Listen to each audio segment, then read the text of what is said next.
नमस्कार, आपण पाहत आहात पुणे लाईव्ह न्यूज। पाहुयात दिवसभरातील ठळक घडामोडी। बेकायदेशीररित्या पिस्तूल आणि काडतूस जवळ बाळगले या प्रकरणी एकास अटक करण्यात आली। ही कारवाई सायंकाळी चाकण शिक्रापूर रोडवर कडाचीवाडी तालुका खेड गावाच्या हद्दीत गणपती मंदिरासमोर करण्यात आली। या प्रकरणी सार्थक आप्पासाहेब कच्छवा वय वर्ष 18 राहणार स्पर्श हाइट्स सोसायटी चाकण याला अटक करण्यात आली आहे। पोलीस शिपाई सुंदर थोरात यांनी चाकण पोलीस ठाण्यात फिर्याद दाखल केली आहे। आरोपीने त्याच्या ताब्यात बेकायदेशीररित्या एक देशी बनावटीचे पिस्तूल आणि एक काडतूस बाळगले होते, ज्याची एकूण किंमत 51,000 रुपये इतकी आहे। पोलिसांनी कारवाई करत त्याला अटक केली, तर चाकण पोलीस या प्रकरणाचा पुढील तपास करत आहेत।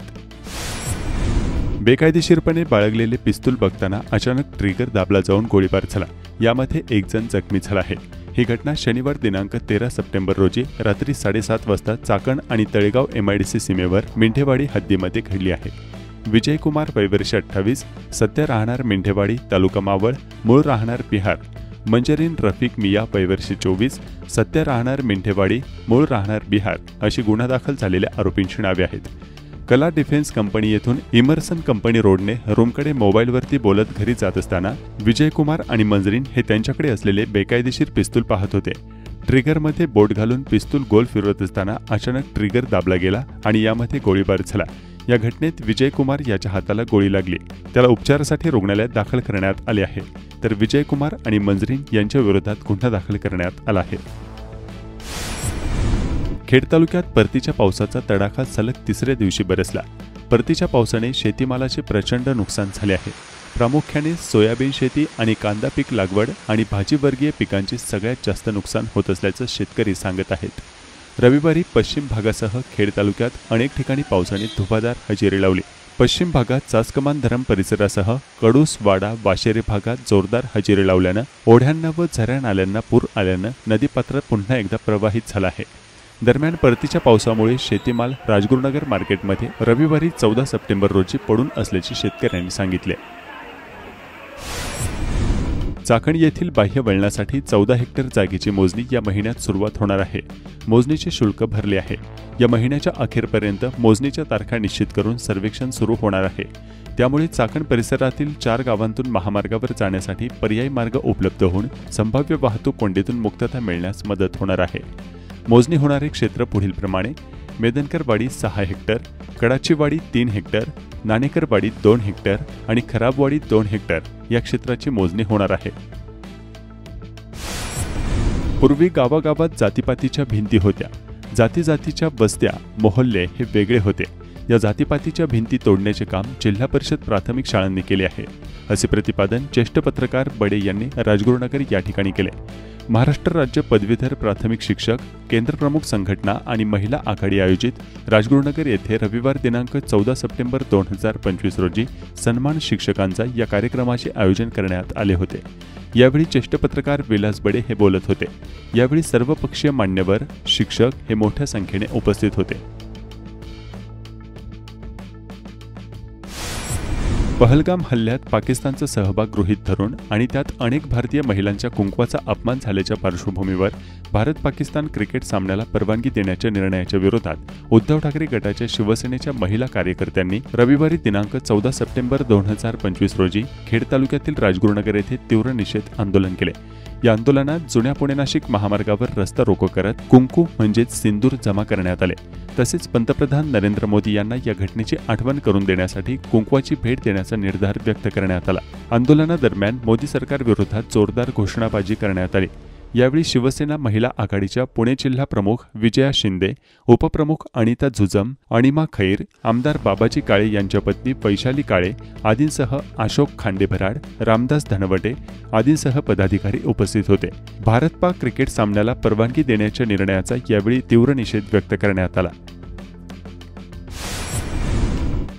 महाराष्ट्र राज्य कार्यक्षेत्र असलेल्या राजगुरुनगर सहकारी बँकेस महाराष्ट्र अर्बन कोऑपरेटिव्ह बँक्स फेडरेशनचा सन 2024-25 या आर्थिक वर्षासाठीचा सर्वोत्कृष्ट बँक पुरस्कार द्वितीय क्रमांकासाठी मिळाला आहे। हा पुरस्कार बँकेस national urban cooperative finance and development कॉर्पोरेशनचे अध्यक्ष ज्योतिंद्र मेहता आणि विधान परिषदेचे भाजप गटनेते आमदार प्रवीण दरेकर यांच्या हस्ते शनिवारी प्रदान करण्यात आला। काळूस रोड, तुकाईनगर, भोसई तालुका खेड या ठिकाणी गेल्या अनेक दिवसांपासून बिबट्याची दहशत पाहावयास मिळत आहे. रविवार दिनांक 14 सप्टेंबर 2025 रोजी पहाटे 3च्या दरम्यान राहुल चोरमले यांच्या राहत्या घराजवळून त्यांचा पाळीव कुत्रा बिबट्याने उचलून नेला. त्यामुळे तुकाईनगर, भोसई या ठिकाणी भीतीचे वातावरण पसरले आहे. रात्री 9 नंतर घराच्या बाहेर येण्याची भीती वाटते. सदर ठिकाणी आमचे गोठे आहेत. वेळोवेळी वनाधिकाऱ्यांना सांगून देखील या ठिकाणी कोणीही लक्ष देत नसल्याचं नंदू गव्हाणे आणि स्थानिकांनी कळवलं आहे. रामभाऊ माळगी विद्यालय कडूस यांच्या वतीनं कडूस तालुका खेड येथे तालुकास्तरीय व्हॉलीबॉल स्पर्धा पार पडली. या स्पर्धेत विविध वयोगटातील एकूण 143 संघ सहभागी झाले होते. बाल कल्याण संस्था पुणे आणि चिरंजीवी फाउंडेशन यांच्या वतीनं महाराष्ट्र दिव्यांग अंध मुलींची नॅशनल पॅरा योगासन स्पर्धेसाठी निवड करण्यात आली आहे. ही स्पर्धा नवी दिल्ली येथील मोरारजी देसाई नॅशनल इन्स्टिट्यूट येथे 27 आणि 28 सप्टेंबर दरम्यान होणार आहे. यात आळंदी येथील NFBM संचलित जागृती अंध मुलींच्या शाळेतील कुमारी हर्षदा लोखंडे, कुमारी पल्लवी ढांबळे, कुमारी भक्ती बाजड या विद्यार्थिनींची निवड झाली आहे. कालाष्टमी निमित्तानं खेड तालुक्यात श्री भैरवनाथ महाराजांच्या मंदिरात विविध धार्मिक कार्यक्रम संपन्न झाले. चाकण येथील मंदिरात रुद्राभिषेक, पूजा आणि महाआरती संपन्न झाली. दिव्यमान पावनाग्रि पंकजं व्यालयज्ञ. महाराष्ट्रातील विमुक्त आणि भटक्या जमातीचा समावेश अनुसूचित जमातींमध्ये होण्यासाठी मुंबई आझाद मैदानावर माजी आमदार भटक्या विमुक्त जमातीचे नेते लक्ष्मण माने यांनी आंदोलन सुरू केलंय. या आंदोलनात महाराष्ट्रातील कानाकोपऱ्यातून वैदू आणि इतर भटका समाज बांधवांनी सहभागी होऊन जाहीर पाठिंबा दिलाय. अखिल महाराष्ट्र वैदू समाज विकास फाउंडेशनच्या माध्यमातून वैदू समाज बांधवांनी उपस्थित राहून पाठिंबा दिला. जवळुके येथील कचरदास येवले यांची खेड तालुका खरेदी विक्री संघाच्या स्वीकृत संचालकपदी निवड झाली आहे. आमदार बाबाजी काळे यांच्या प्रमुख उपस्थितीत त्यांचा सत्कार करण्यात आला. रेटावडे येथे केंद्र सरकारची हर घर जल जीवन मिशन अंतर्गत चाललेली कामे अद्यापही रखडलेली आहेत. रोडच्या बाजूला खड्डे खोदून 4 महिने गाडलेले गेले नसल्यानं अपघाताचा धोका निर्माण झालाय. लवकरात लवकर खड्डे बुजवून काम तातडीनं पूर्ण व्हावं अशी स्थानिक नागरिकांची आता मागणी आहे. मांजरेवाडी तालुका खेड येथील अल्पवयीन मुलीवरील अत्याचार आणि खून प्रकरणी ग्रामस्थांना सहकार्य करणारे अशोक टावरे यांचा जयसिंग मांजरे, पत्रकार राजेंद्र मांजरे आणि त्यांच्या सहकार्यांनी सत्कार केलाय. अहिरे, तोरणे, हिद्रूस या 3 गावांना जोडणाऱ्या शिवरस्त्याचा प्रश्न सुटेना. अहिरे, तोरणे आणि हिद्रूस या 3 गावांना जोडणारा शिवरस्ता आजतागायत सुरू होऊ शकलेला नाही. या रस्त्यामुळे शेतकरी, विद्यार्थी, रुग्णवाहिका व रोजंदारी मजुरांना मोठ्या अडचणींचा सामना करावा लागत आहे. शेतमाल बाजारात पोहोचत नसल्यामुळे शेतकऱ्यांचे मोठे नुकसान होत आहे. या कामावर एका व्यक्तीने अडथळा आणल्यामुळे आतापर्यंतच्या 3 सुनावण्या होऊनही मार्ग निघालेला नाही. एका व्यक्तीच्या अडथळ्यामुळे या भागातील अनेक शेतकऱ्यांचे जीवन व भवितव्य धोक्यात आले आहे. प्रशासनाने तातडीने या प्रकरणात हस्तक्षेप करून रस्ता सुरू करावा व शेतकऱ्यांना न्याय द्यावा अशी मागणी स्थानिक नागरिकांनी केली आहे. आसमंत उजळून टाकणारे भगवे ध्वज, ढोल ताशांचा गगनभेदी निनाद आणि मर्दानी खेळ सादर करणाऱ्या मावळ्यांची चित्तथरारक प्रात्यक्षिके आणि त्याला शिवगीत सादर करते अवधूत गांधी यांच्या मावळी सुरांची साथ, शिवशंभू भक्तांची अफाट गर्दी आणि साक्षात वरुण राजाचा जलाभिषेक असा ना भूतो ना भविष्यती अनुभव हजारो शिवशंभूप्रेमी यांनी घेतला.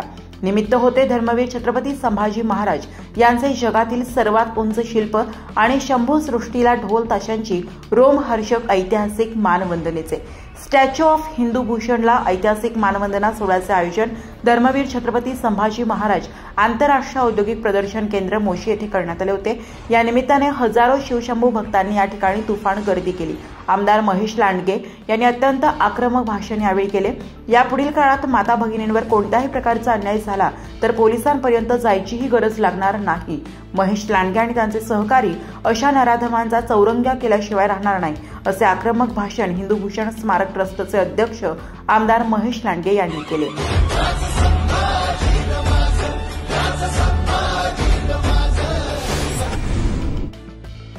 चाकण मार्केट यार्डच्या सभागृहात आमदार बाबाजी काळे यांचा जनसंवाद दौरा रविवार दिनांक 14 सप्टेंबर 2025 रोजी पार पडला. यावेळी सर्वच चाकणकर नागरिकांनी भरभरून प्रतिसाद दिला. यावेळी सर्व चाकणकरांचे प्रश्न समजून घेऊन त्यात योग्य तो मार्ग काढण्यात येईल असे आश्वासन आमदार काळे यांनी दिल्याचं त्यांच्या कार्यकर्त्यांनी कळवलं आहे. चाकण आंबेठाण रस्त्यावर 12.5 मीटर अंतरावरील अतिक्रमण काढण्याचे प्रयत्न प्रशासनाने चालवले आहेत।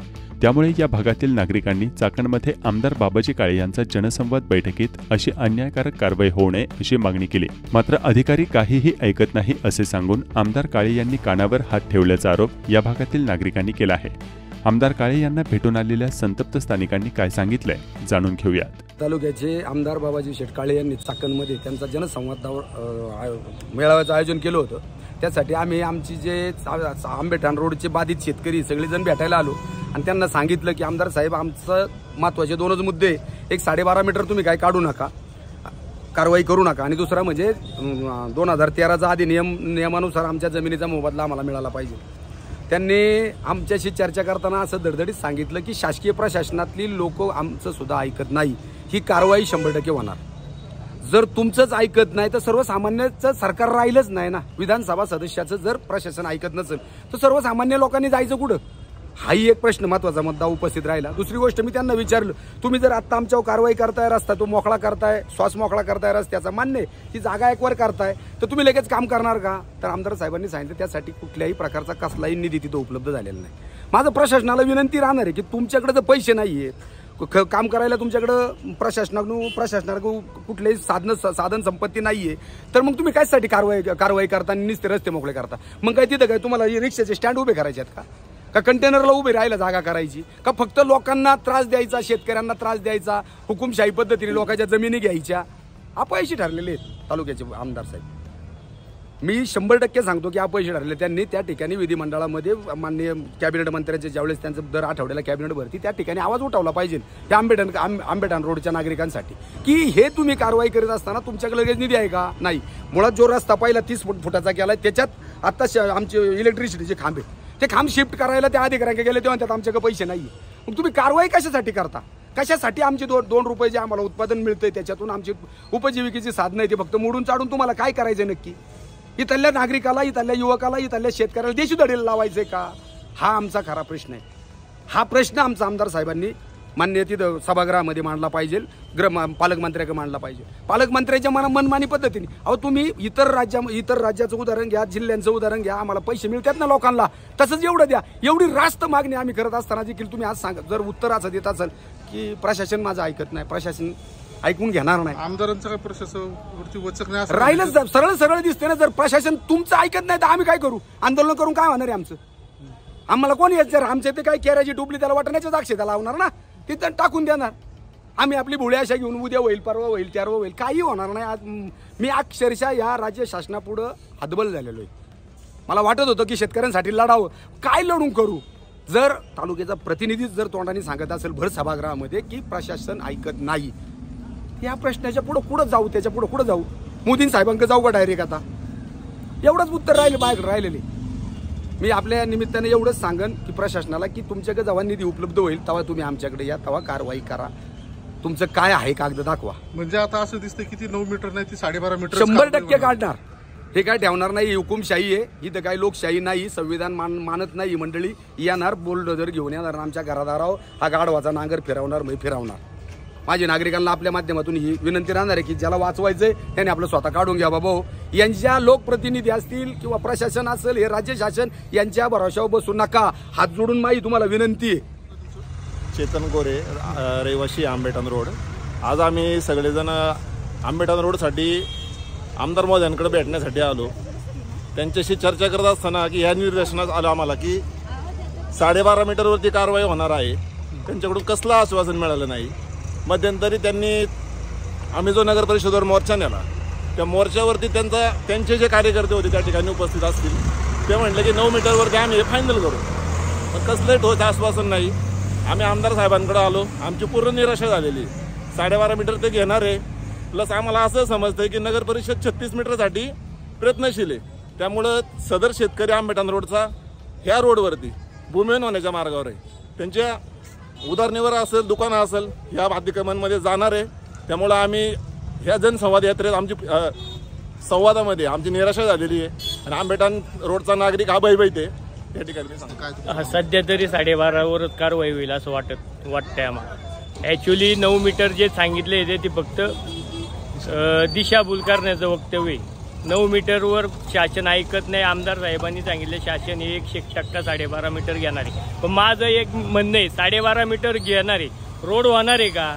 रोड करण्यासाठी किती कालावधी घेणार आहे? त्याला निधी उपलब्ध होणार आहे का? 12.5 मीटर मी म्हणतो 36 मीटर आत्ताच घ्या, 36 मीटर करून टाका, पण रोड लगेच ताबडतोब करून टाका. मी म्हणतो 6 महिने 7 महिने निधी आहे का शासनाकडे? आज अशी परिस्थिती आहे, रोड उदासीनता नाही. 36 मीटर उदासीन, काही लोकांची घरं जाणार आहे, ते लोक राहणार कुठे? शासनाने पण विचार केला पाहिजे. ज्या रस्त्यांची खरी गरज आहे त्या रस्त्यांवर निधी नाही.